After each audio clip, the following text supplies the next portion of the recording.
pergerakan kincir ini masuk ke Roswar. Di Roswar, setelah itu pindah ke IND, dari IND ke WDC, Kamadiri, dan kemudian di KIB, dan di ini. Sebelum Bapak saya sebelumnya membedakan anak-anak sekolah di masih 6 orang. Jadi sebenarnya sekolah sudah dirintis masih 6, tetapi mungkin pertimbangan saat itu sehingga dipindahkan ke sini. Lebih dulu masuk di sini Pendeta Baut dan Setara Berek. Di tempat ini dulu di sekitar sini ada pohon mangga saja. Di batu ini mereka melatih anak-anak Papua yang dikumpulkan di sini untuk memiliki keterampilan bidang pertukangan, dan pada tanggal 25 Oktober 2025 pendidikan formal dimulai.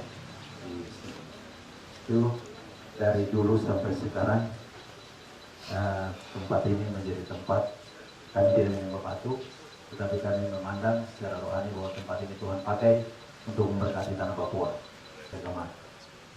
Kami tahun lalu sudah mulai menganggarkan membangun beberapa situs sejarah di Pinggiri, dan ini master plan-nya.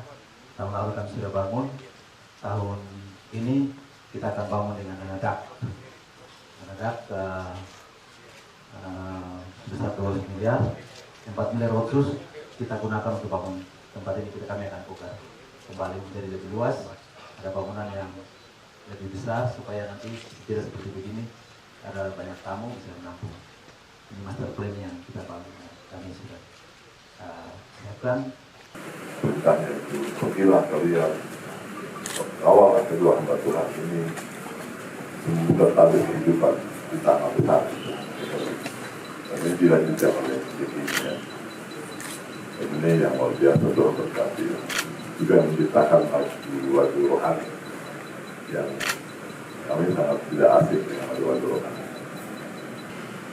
Ini peradaban, situs peradaban, sama halnya ketika kita ke Yerusalem ya, juga pengintar Tuhan, situs-situs berjalan kehidupan Tuhan. Jadi kita terus jaga, dan kita terus hormati. Nah, dari sinilah cikal bakal kehidupan itu kita mulai dengan kebudayaan, dengan keterampilan, dengan kemampuan, dengan saya pagi sampai orang tua, berprestasi, tidak boleh tinggalkan momen-momennya.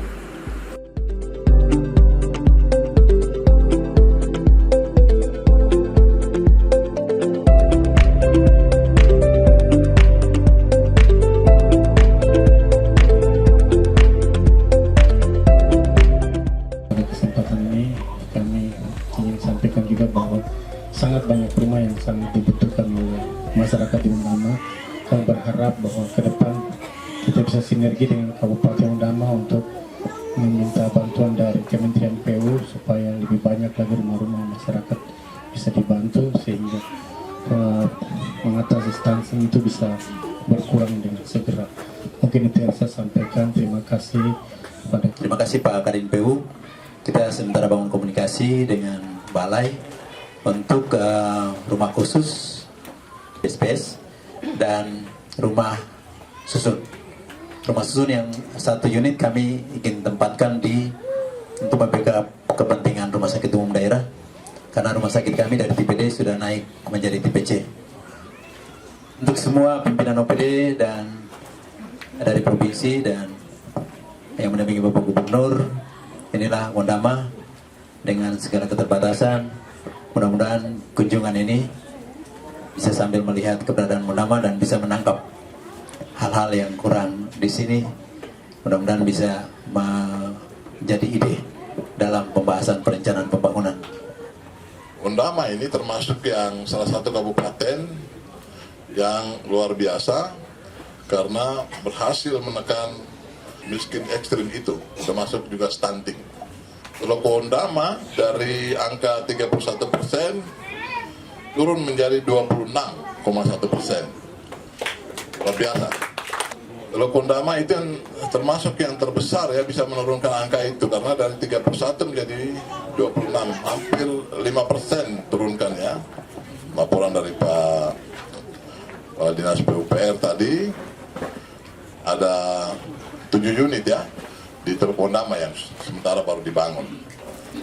Saya berharap nanti itu ditingkatkan lagi ke depannya. Hitungannya itu sangat kecil sebenarnya ya Pak Dinas ya. Jadi tadi sudah jelaskan memang oleh Pak Bupati juga bahwa setelah kita berpisah dengan adik bongsu kita, Provinsi Papua Barat Daya, ini menjadi masalah bagi kita semua di Papua Barat ini karena anggaran itu dibagi dua. Masih ada rencana membangun secara serentak di 12 kabupaten, itu ada 108 unit, ya 108 unit. Yang total anggaran tadi disebutkan oleh Pak Kepala Dinas adalah 40 miliar lebih. Saya berharap sekali lagi bahwa itu ke depan itu menjadi bagian tugas kita bersama. Pak Bupati, kemudian nanti kami di provinsi juga akan coba untuk bersama-sama dengan Bapak di kabupaten ini untuk kita bekerja. Nah, nanti kita akan bahas ini bersama. Saya berharap Bapak-Bapak Kepala Dinas yang lain juga untuk menyiapkan rencananya dengan baik sehingga nanti kita bahas pada saat perubahan anggaran nanti.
Kabupaten Teluk Undama memiliki kawasan hutan yang luasnya mencapai 1,146 juta hektar. Tapi terdiri atas hutan lindung dan cagar alam. Di belakang kita ini Pegunungan Udeboy, dari Semenanjung Ayomi sampai ke arah selatan seluruhnya adalah cagar alam. Cagar alam Pegunungan Udeboy yang membentang dari utara sampai selatan ya. Oleh karena itu di laut Taman Nasional.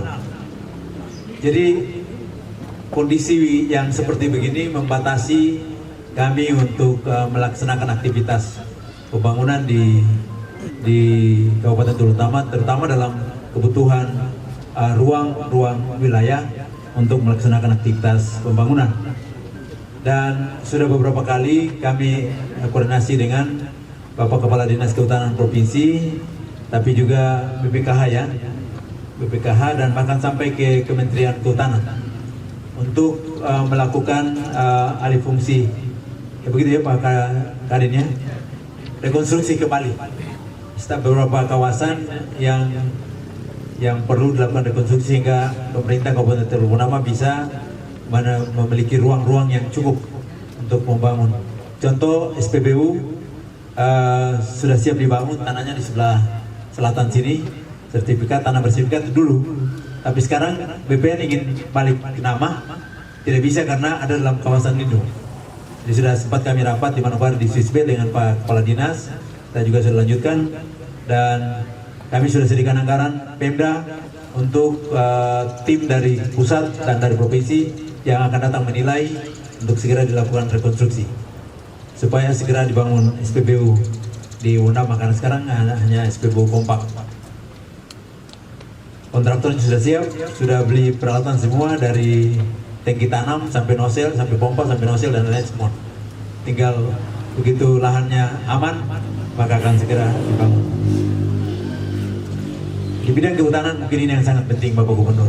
Dan ini yang kami mohon dukungan, karena kalau setelah dilakukan rekonstruksi, maka ada ruang-ruang yang bisa kita gunakan untuk membangun berbagai kepentingan di daerah ini. Dan ini yang mungkin kami mengharapkan dukungan dari Bapak Gubernur.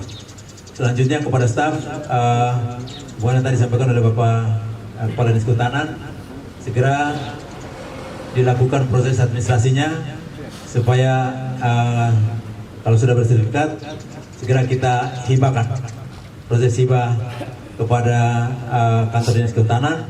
Tapi juga bersama dengan itu diurus juga untuk BPS, karena dalam catatan BPS pusat ada kantor tapi tidak ada tanahnya ya Pak Kadin Delha ya, tidak ada tanahnya. Jadi orang BPS bilang kantor ini diawan-awan kan. Jadi kalau bisa sekaligus urus kehutanan tapi urus juga BPS. Mungkin itu saja yang dapat kami sampaikan pada kesempatan ini, dan mengenai sambutan ini kami sampaikan selamat atas peresmian KCDK 3 Teluk Wondama. Mari kita tingkatkan kerja keras kita demi mewujudkan kehidupan dan kesejahteraan yang lebih baik bagi seluruh masyarakat Kabupaten Teluk Wondama. Dan selamat menyambut Hari Raya Idul Fitri 1444 Hijriah di tahun 2023. Kami juga menyampaikan minal aizin wal faizin, mohon maaf lahir dan batin. Itu saya berpesan kepada Kepala Dinas Kehutanan, juga Kepala CDK 3 Teluk Wondama dan seluruh staf.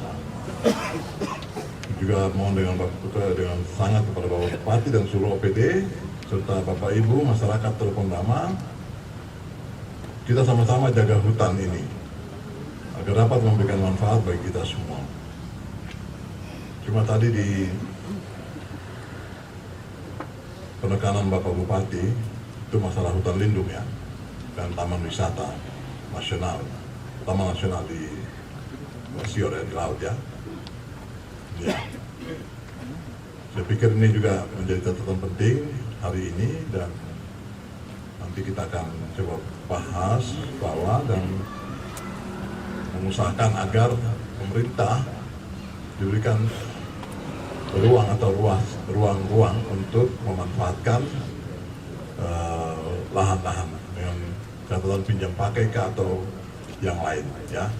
Nanti tolong Bapak Kepala Dinas langsung saja dengan Dinas Kabupaten kalau bisa bentuk tim kecil ya, tim percepatan namanya, untuk mengakomodir semua pikiran dari Bapak Bupati dan juga harapan Bapak Bupati dan jajaran masyarakat di Teluk Wondama ini khususnya.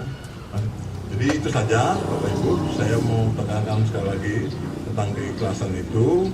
Mudah-mudahan Bapak Ibu yang hadir pada kesempatan ini juga mau melakukannya, terutama para pejabat ya.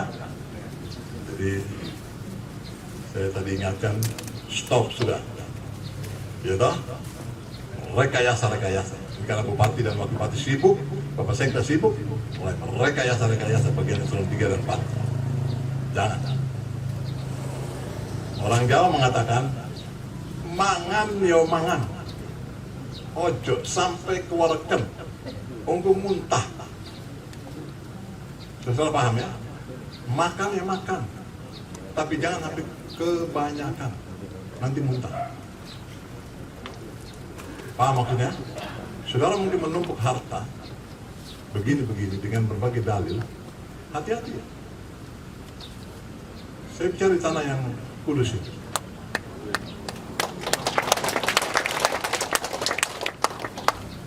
Papua hari ini, saya sudah ingatkan mereka. Stop, jangan terus ikuti tatanan pemerintahan yang benar. Kalau ada kewajiban mempertanggungjawabkan, membuat perwaku, laksanakan. Saya waktu ini sedikit saya tambahkan ya, masih bisa ya dengar ya. Waktu saya ditunjuk oleh Pak Lukas waktu sebagai komandan kontingen ya, PON Papua ke-19 di Jawa Barat tahun 2019. Itu kita harus mengejar 10 besar, Bapak Ibu. Hanya tinggal 2 bulan saya ditunjuk oleh Pak Lukas di forum itu, karena dia marah, karena semua tidak jelas, tidak ada pelaporan.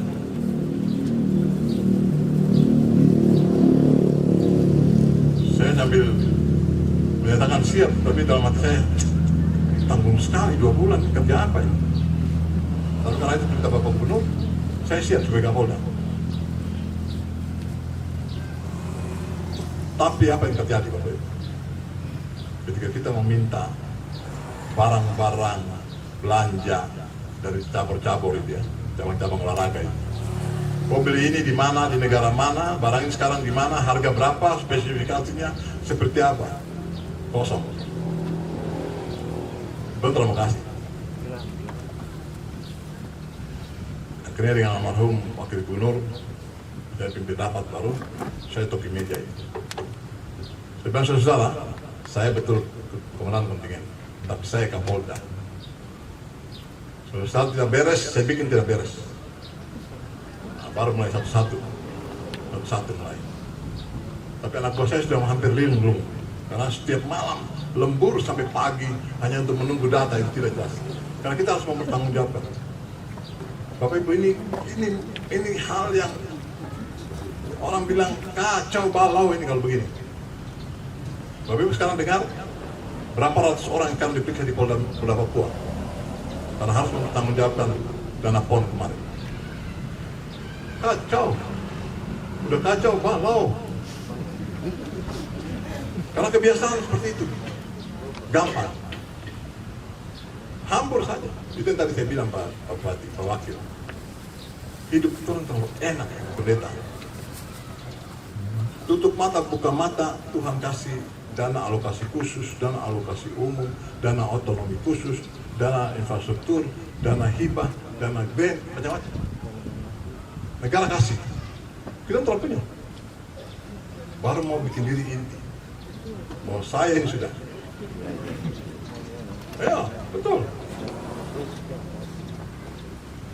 Kalau kemarin sudah bisa mengelola sebuah usaha dan menghadirkan investasi di sini, kemudian bisa menghasilkan pajak yang tinggi, baru kemudian kemarin bikin dada, busung dan pukul dada, saya hormat 2 tangan. Begitu.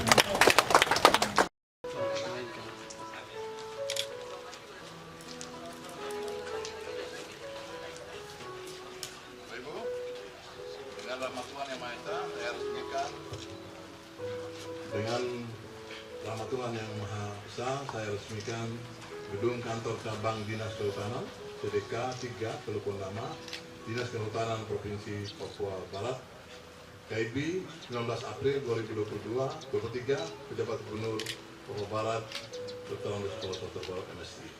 Terima kasih, karena Tuhan memberkati kita sekalian.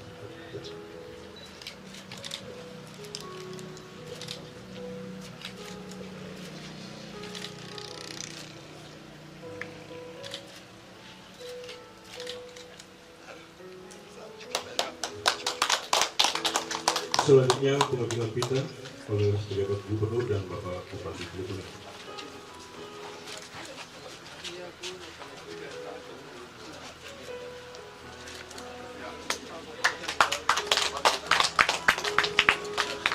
Pak Bupati yang membuka itu.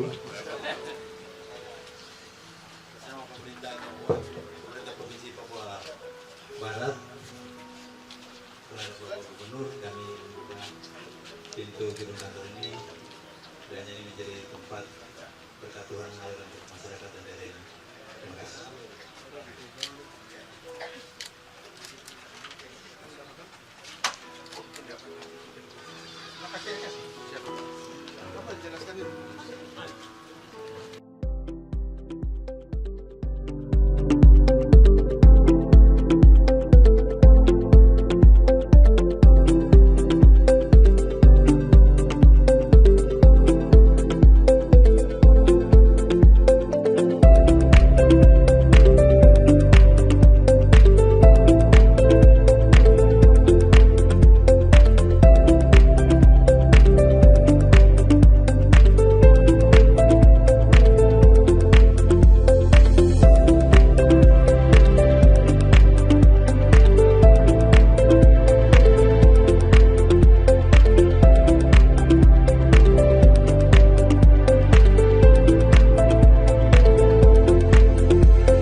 Karena kami dianugerahi keluarga yang sehat, anak cucu semua sudah tuntas.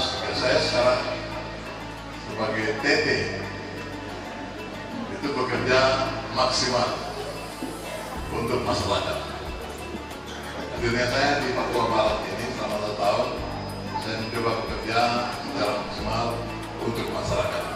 Karena sudah tidak pikir lagi anak-anak, sudah tidak pikir lagi istri, karena semua sudah mentas, sudah jadi. Nah, yang mau saya sampaikan begini, mungkin banyak orang yang berpikir-pikir tentang bagaimana menjalankan hidup ini. Bapak Ibu, yang pertama kita harus ikhlas. Amin Bapak Ibu. Hidup itu misteri. Hidup itu hanya Allah yang tahu, Tuhan yang Maha Esa yang tahu. Saya dulu itu main-main di pelabuhan, fun, sudah lomba-lomba dari saudara bagian saudara Buton, orang Makassar, orang punya laut kapal itu kita sudah main-main. Ya. Tiba-tiba kenal dengan keluarga Om dari Surabaya ini.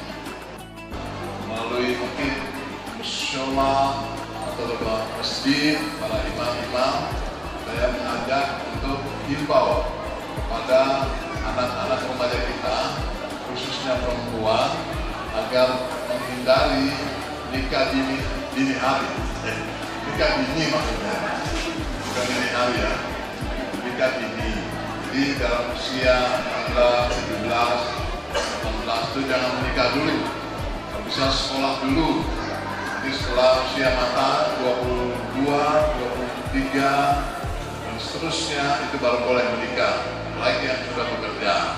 Hingga punya tanggung jawab sosial terhadap anak hasil buahan mereka saat menikah. Hari ini kami masih menemukan ada keluarga yang punya anak 13. Tadi saya temukan ada yang 7. Berarti ini bertahun dan orang. Setiap tahun ini berarti melahirkan. Berarti kalau sekarang kan usianya masih di bawah 30 tahun, berarti kan usia menikahnya itu masih muda sekali, gitu ya. Dan itu sangat mempengaruhi sehingga mempengaruhi pertumbuhan umat di mana saja untuk suara kami lewat masjid dan juga sekolah dan juga dalam pengajian ibu-ibu majelis taklim dan lain sebagainya, monggo disampaikan, dihimbau ya. Saya pikir itu dari saya satu hal saja itu. Terima kasih. Semoga Allah SWT memberkati saudara-saudara semua dalam menjalankan ibadah puasa. Amin ya.